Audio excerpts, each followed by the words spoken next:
What's going on, guys? It's your boy Ethan. Hope you're having a great day. A very familiar backdrop because we're back at the good old Aria. This is event number 4, day number 4 of the Poker Go Cup. Another $10,000 buy-in. This is actually the last $10,000 buy-in. There's people saying, common consensus, that this might be the biggest 10K of this series. We'll see. Things have been going smoothly. I've been running pretty good for the most part in this entire series, honestly, like playing a long time and ending up being able to cash in back-to-back tournaments. Always great.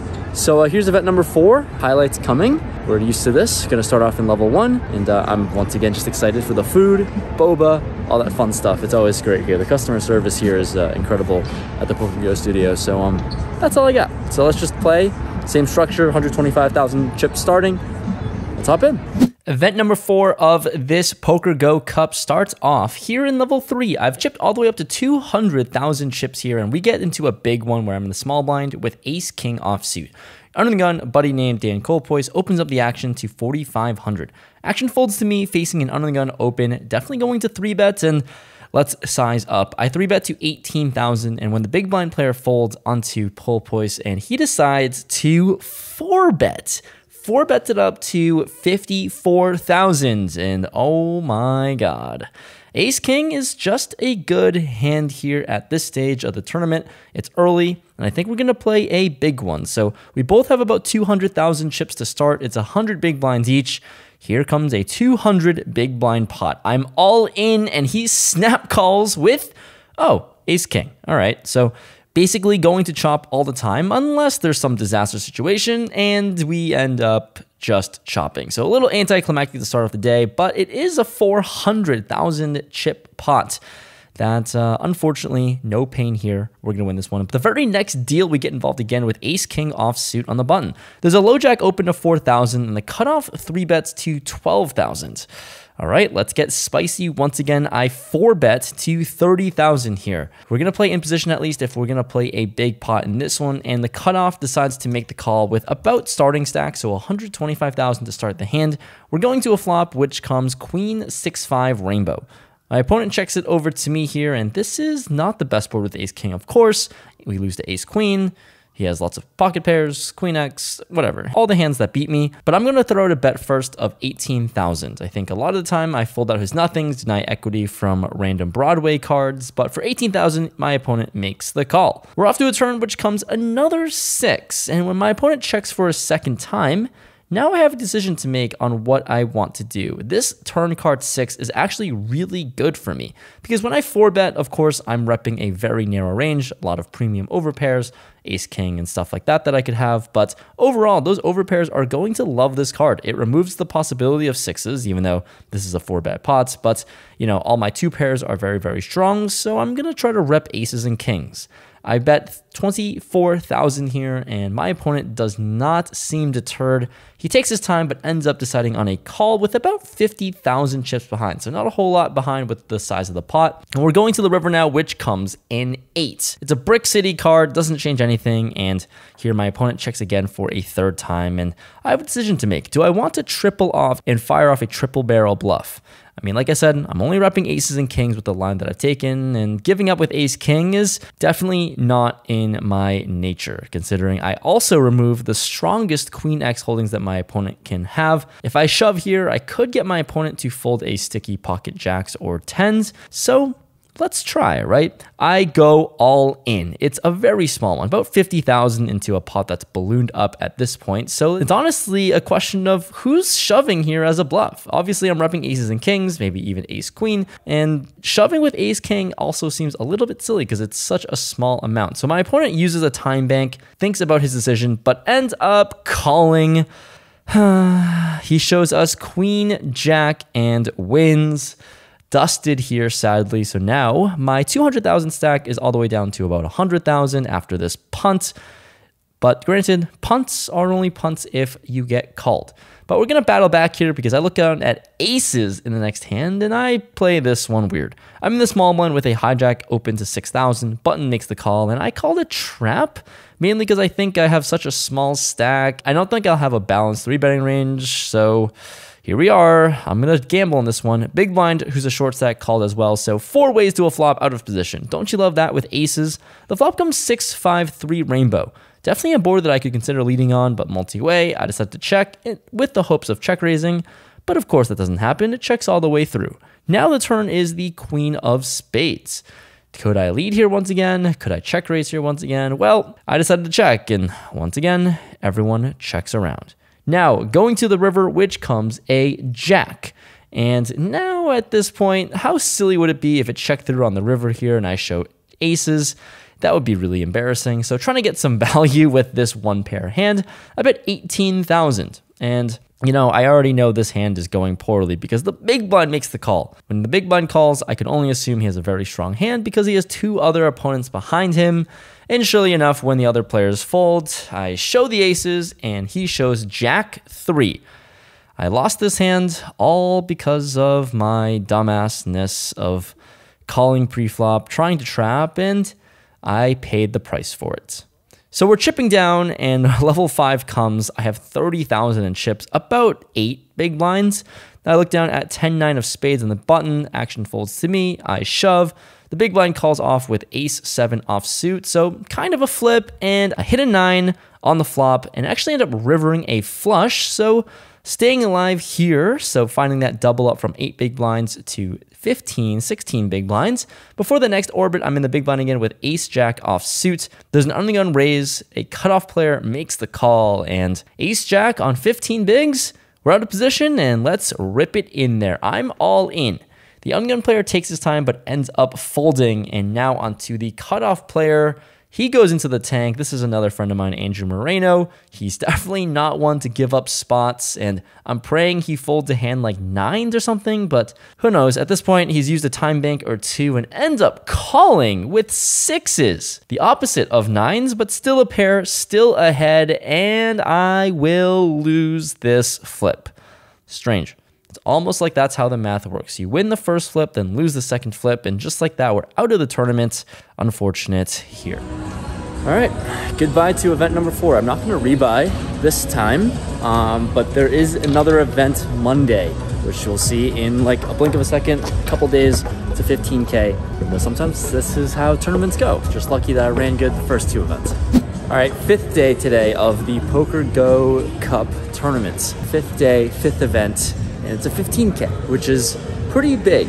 We went through all of the $10,000 buy-ins, and now it's only going to go up from here. So this is why this actually might be the last tournament I'm going to play.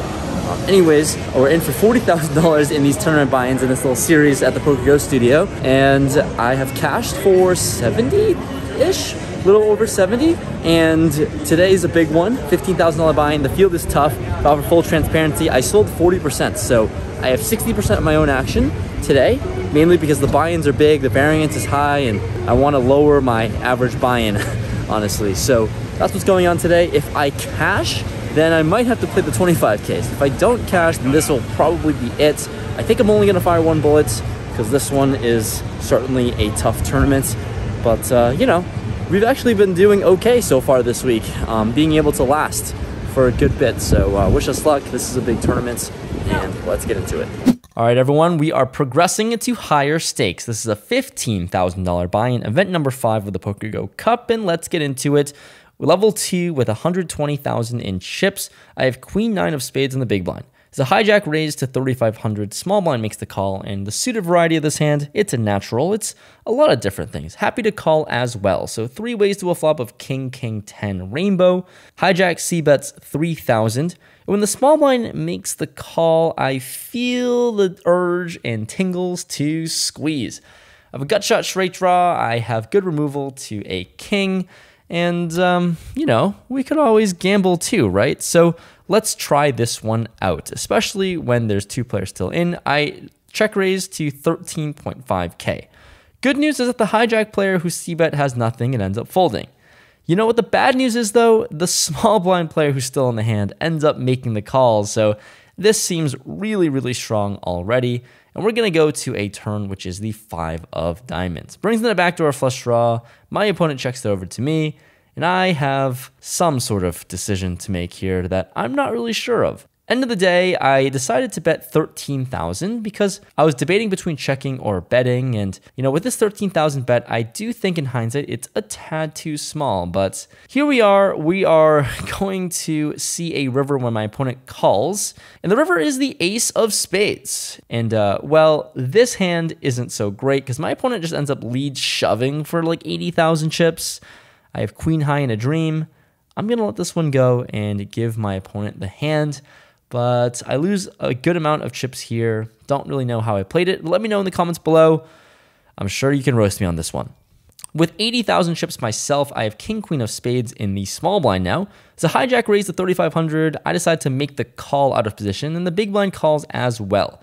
We're going to a very, very good flop of king, queen, 6-2 hearts. So when action checks over to the hijack player, he c-bets to 8,500 here, and with top 2 pair, I've got to go for it here. With such a strong hand out of position on a draw heavy board, I'm happy to bump up the pressure and I raise it up to 21,000. The big blind ends up folding and getting out of the way. Very smart decision by him, but the hijack has other plans and he actually ends up calling himself. Okay. Now going to a turn which is the jack of spades. So the board's a little bit more connected and I definitely have a decision point here. I think betting makes a whole lot of sense, but overall, I think checking could work as well. If I check here on a board that should favor the early position aggressor, then I could always just have him bet for me. I can always check jam, check raise, do something to get more money in the middle. So I take a very greedy line. I start off with a check and my opponent doesn't fall for it. He ends up checking back and we see a river, which is a bink queen of diamonds. Not like I needed more help, but this one's giving me the nuts. So here, I don't want to let this one check through. And after this action, I decided to bet 18,000. It's a pretty small bet. It's less than the amount that I check raised to. And with such a strong hand, I honestly don't know what I can get value from. Maybe just a pair of kings would be nice. But my opponent is way too good after using multiple time banks. He ends up folding, and he's telling me later he had ace king. So maybe I misplayed the turn or river. Maybe I played it perfectly. The hard part about poker is you never know what you're doing correctly. But good fold to my opponent with ace king. Seems like he has a clue of what he's doing. In the following hand, we're bumping up to level 3. We've been playing a lot of hands so far, and with 10s in the cutoff, it's a good one to raise, so I open things up to 4,500. I get the big blind to defend here, same player from last time. We're off to a flop of jack 4 deuce, 2 hearts and a diamond. My opponent checks it over to me here, and I think this board texture is one where I want to bet big or check a lot. And with 10s, a little bit borderline in terms of betting big, but I think I still have to do it. It's a really good hand to get value and a strong one at that. So I bet 7,500 here, sizing up a tad bit, and here we go. My opponent makes the call. So we've got action to a turn, which is the 6 of spades.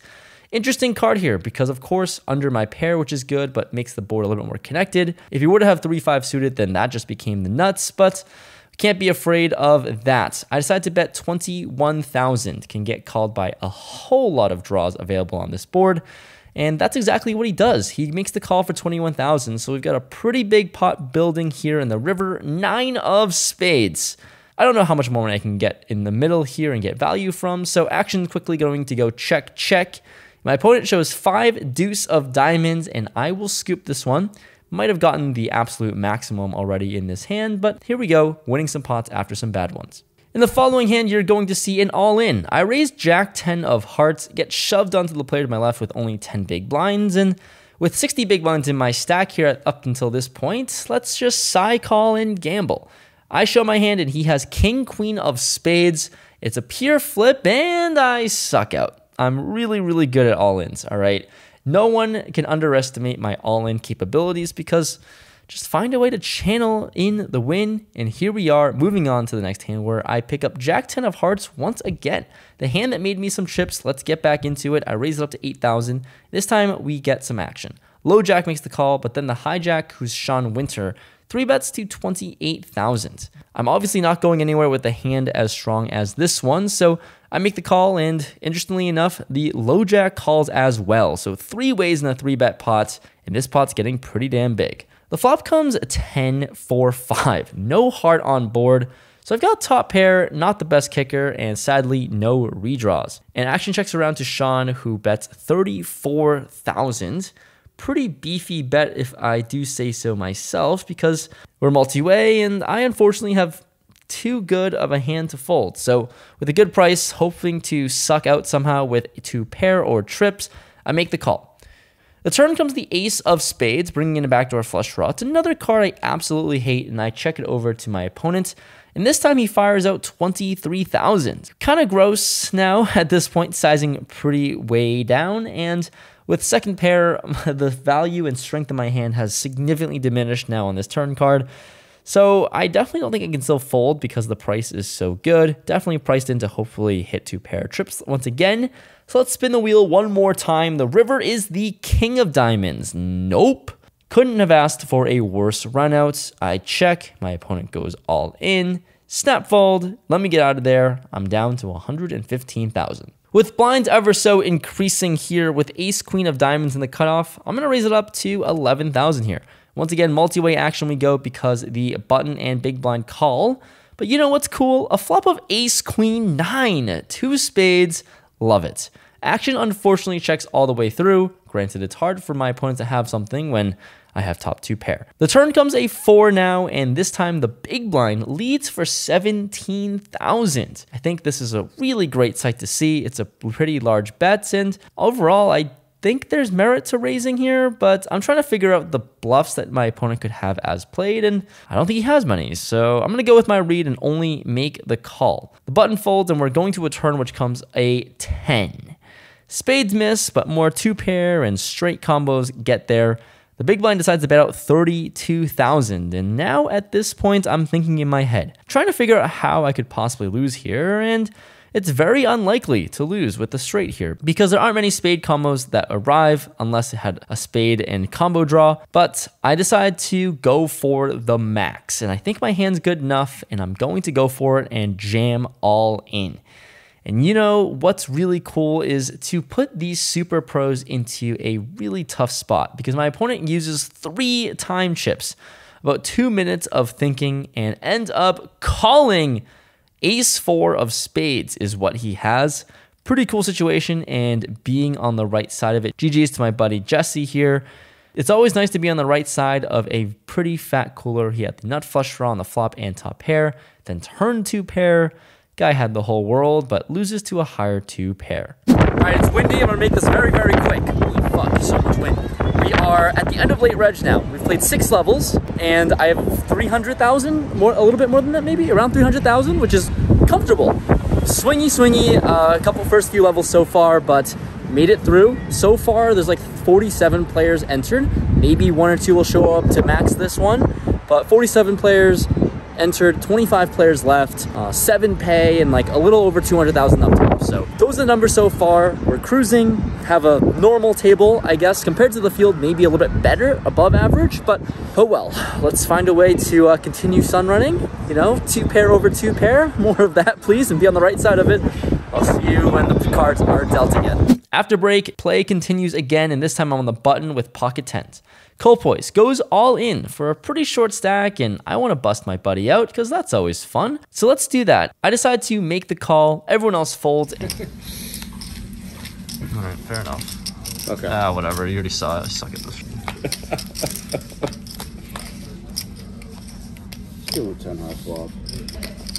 Is it a diamond? He's checking. So. Oh. He needs. Oh, for fuck's sakes. Chop it. God, you're so lucky. You're so lucky. Oh my god. Would have been a very nice pickup of chips, but we end up just chopping the whole thing. GG's to Daniel. In the next spot, we're going into level 8, and this hand is a doozy because it's blind versus blind. I have about 350,000 chips, and I have ace-8 offsuit in the big blind. Action folds all the way around to the small blind, my buddy Anthony Hu, and he raises to 26,000.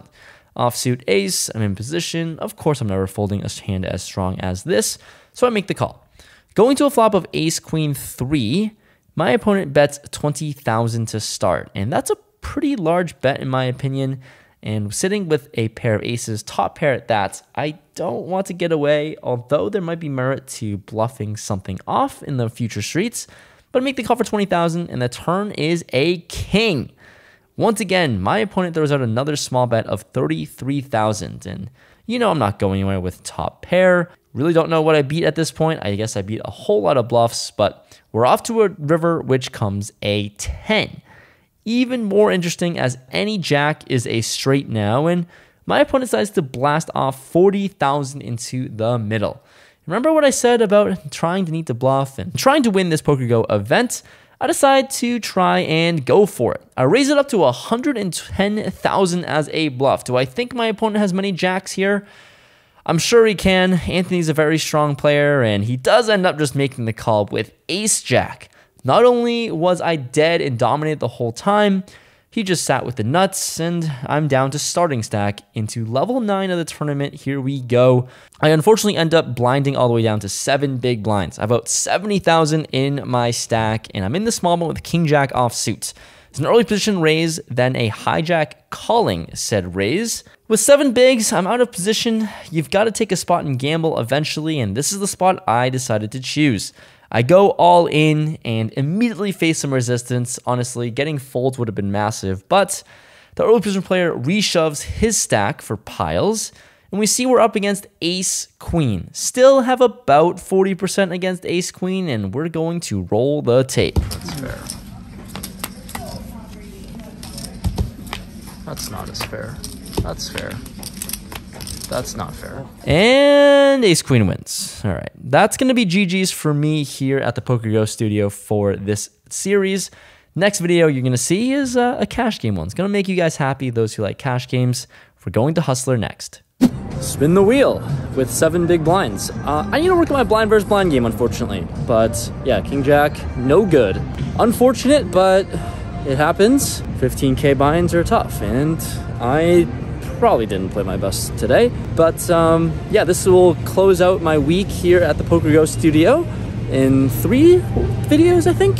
Anyways, appreciate you guys tuning in. I'm going to have an interesting day tomorrow. The next video that you'll see, maybe next week, I'll be playing at Hustler for 2 sessions. So 2 live streams, high stakes cash games. I'm gonna get ready for that now. Switch gears from tournaments to cash next day in real time. But look out for some more cash game videos coming in soon. Thanks so much for watching, and I'll see you in the next video. Peace.